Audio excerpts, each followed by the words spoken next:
Hey Trey, how you doing? I'm well. Thank you so much for joining me today. Absolutely. I'm excited to be here. This is one of those things where it's like this. I'm honored because this is technically really your first interview since taking on the role, moving from acting chief of police to the full time chief of police for the Port of Seattle. Tell us a bit about your expertise, being on the force and what you bring to the role. Yeah, well, first of all, I was at the city of Tukwila for 27 years and moved up through the ranks and became the chief of police there. So I was a chief there for 6 years.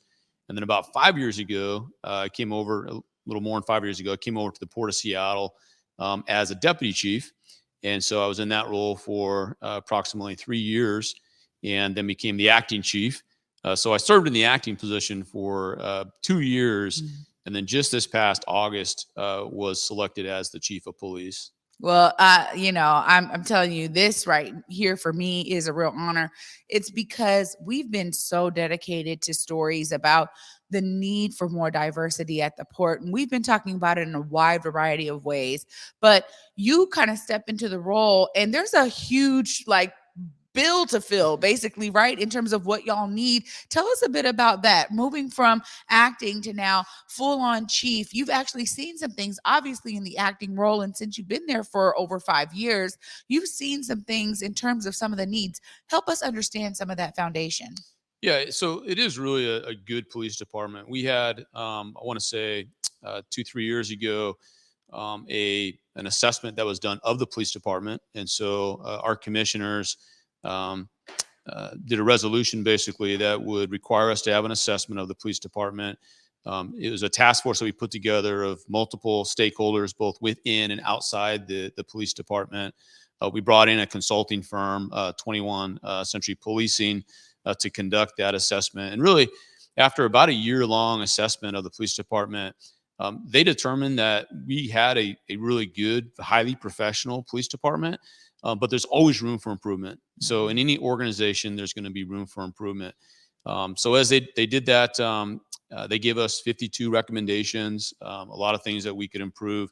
But again, nothing significant that they determined. We have a fairly diverse police department already. Part of our goal and vision is to continue to maintain that diversity within the police department, and to make some improvements in some areas. And we really want to have an agency that where our diversity mirrors that of our community.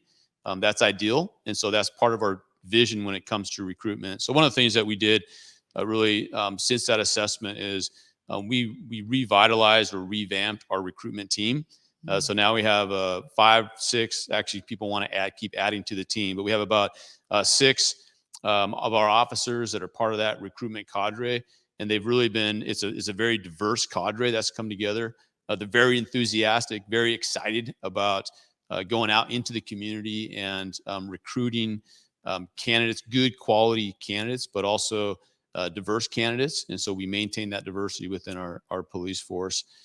So that's one of the things that came out of not just that recommendation, but even our officers recognizing that, hey, we need to make sure that we can hire good quality officers.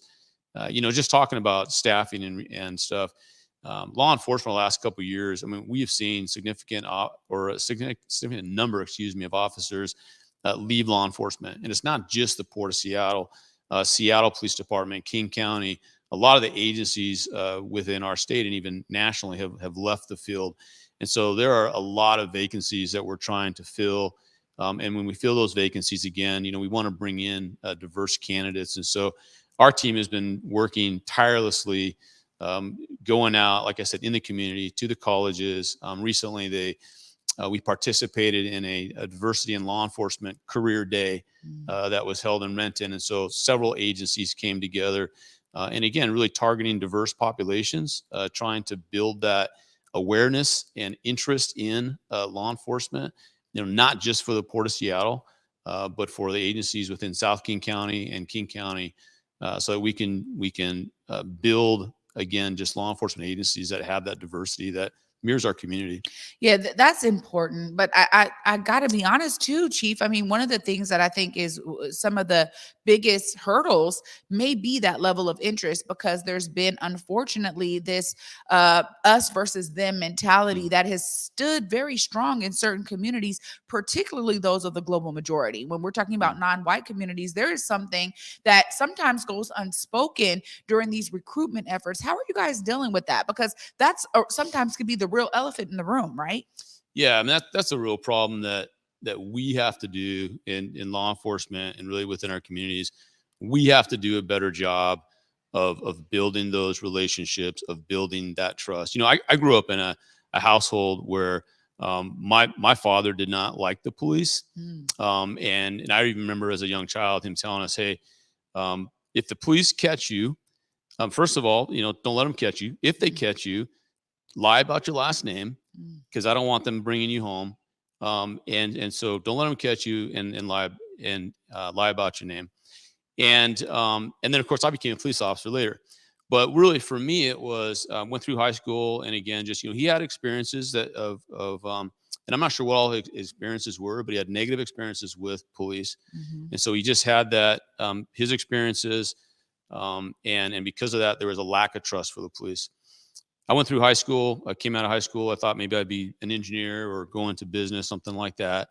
Met a police officer, started talking with that police officer, developed a friendship, did a ride along. And it really was that awareness and interest that for me drew me in. So, on the one hand, having a background where I didn't necessarily trust the police because of my dad's experiences.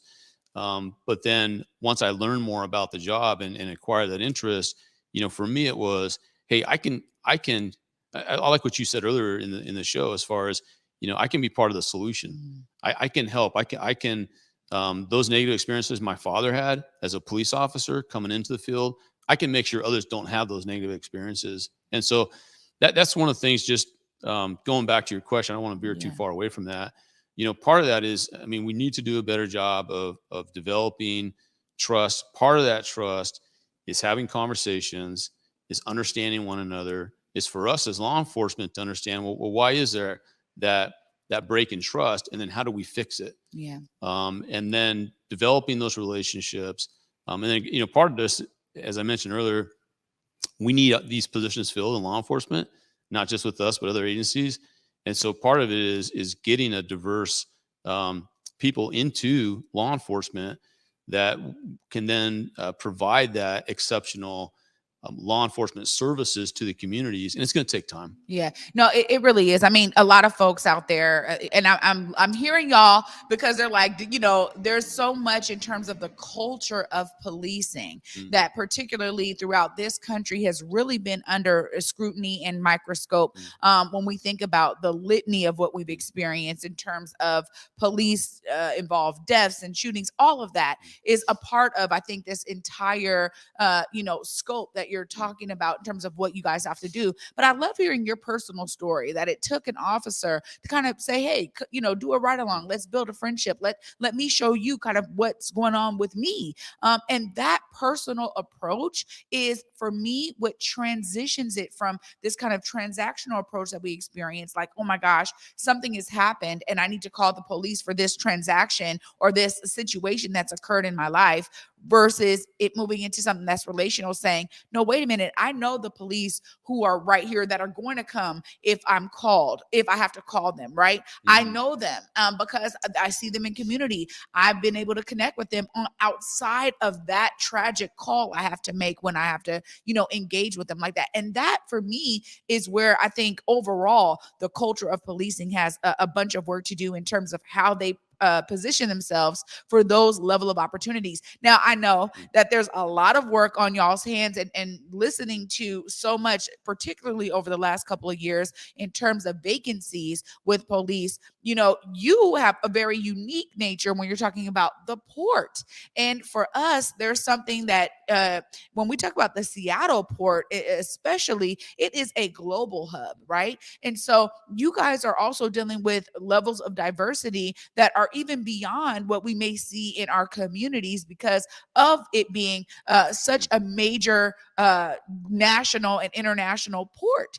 And so you guys deal with a lot of other issues. Tell us a bit about why it's important for that diversity to be reflected in our communities, but particularly at the port where y'all are dealing with so much more diversity than many may see that are just out in a very specific community.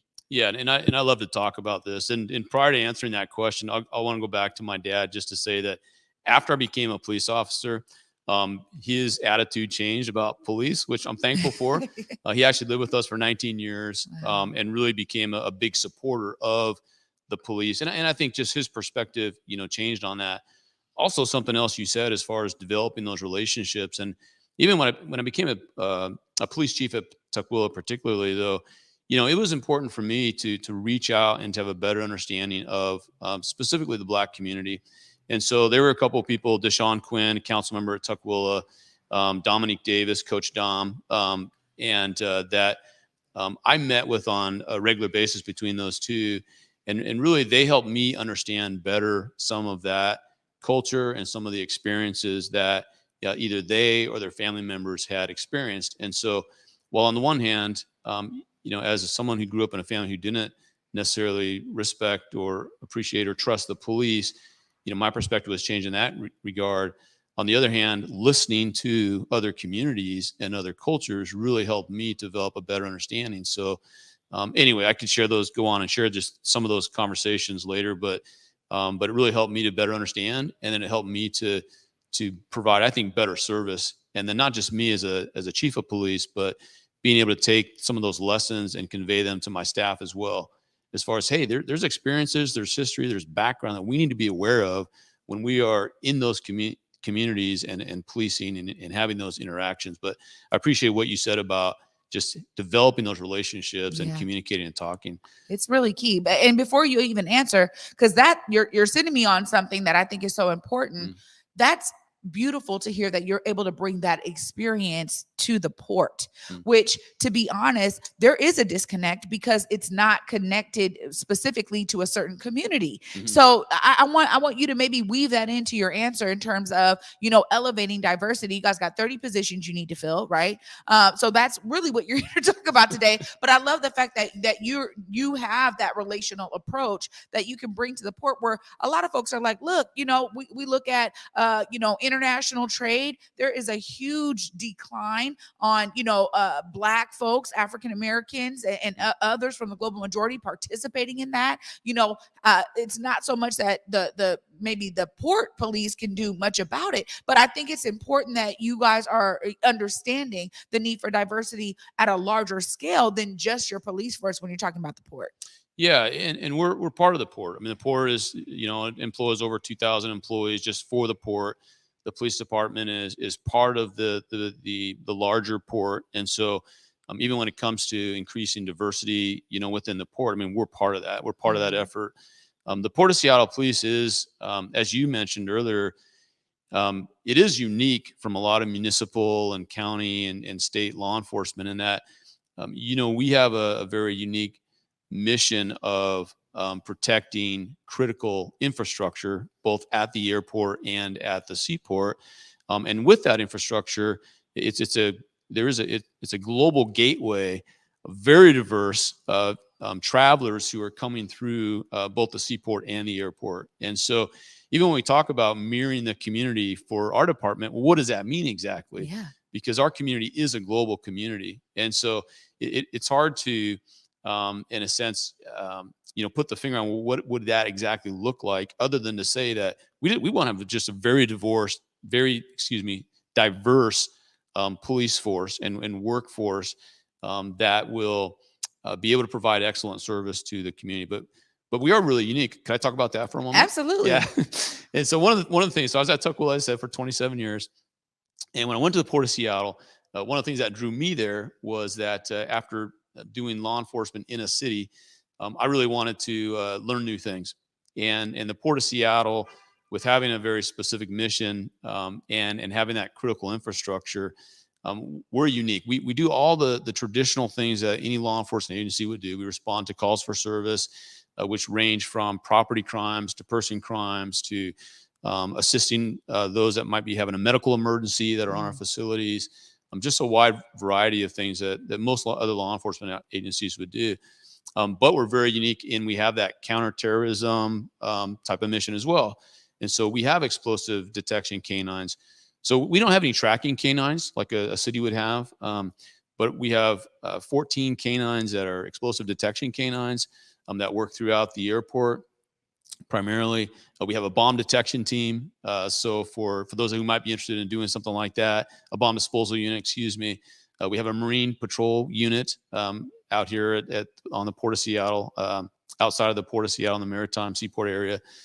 We have a dive team, bicycle officers that are at the airport.